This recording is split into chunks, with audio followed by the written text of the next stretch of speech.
Hi friends, Shri Sairam tours and travels భయ్యా. విశాఖపట్నం ఎయిర్పోర్ట్లో చూసారా డ్రైవర్ల పరిస్థితి? అస్సలు బుకింగ్ల కోసం ఎంత పడిగాపులు కాయాల్సి వస్తుందో చూసారా. కొత్త వాళ్ళు ఎవరైనా కొనే వాళ్ళు ఉంటే మాత్రం వెహికల్స్ కొనొద్దు భయ్యా. చూసారా ఎన్ని వెహికల్స్ పార్కింగ్లో ఉన్నాయో. డ్రైవర్లు ఇన్ని లక్షల పెట్టుబడులు ఎట్టి కార్లు కొనుక్కొని ఈ బుకింగ్లు వస్తాయో రావో తెలియదు, కానీ అలా బుకింగ్ల కోసం అలా వెయిట్ చేయాల్సి వస్తుంది. చూసారా భయ్యా, పార్కింగ్ మొత్తం కూడా నిండిపోయింది భయ్యా వెహికల్స్ తోటి. అన్నీ కొత్త వెహికల్స్ కొనేసారు. కొత్తగా కొనే వాళ్ళు ఎవరున్నా మాత్రం దయచేసి వెహికల్స్ కొని డ్రైవింగ్ ఫీల్డ్కి అయితే రావద్దు భయ్యా. ఇంకొక ఏదన్నా బిజినెస్ చేసుకొని, కానీ అస్సలు ఫీల్డ్ బాగాలేదు. ఎందుకైతే చెప్తున్నా వినండి. 1000-2000 తోటి అయ్యే వ్యాపారం కాదు భయ్య. ఇది లక్షలు పెట్టి డౌన్ పేమెంట్లు కడితేనే కానీ మన బళ్ళు ఎవరు భయ్యా. చూసుకోండి, మాత్రం చాలా వరస్ట్గా ఉంది భయ్యా. పరిస్థితి మాత్రం ఎంత వరస్ట్ ఉందంటే అంత వరస్ట్గా ఉంది భయ్యా.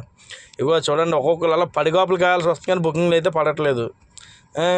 మీటింగ్లుగా ఏదో ఇంటికాడ వాళ్ళు సంపాదించేస్తాం అనుకుంటున్నాం, కానీ రూపాయి సంపాదించేది లేదు. ఎవరో మాత్రం వెహికల్స్ కొనకండి.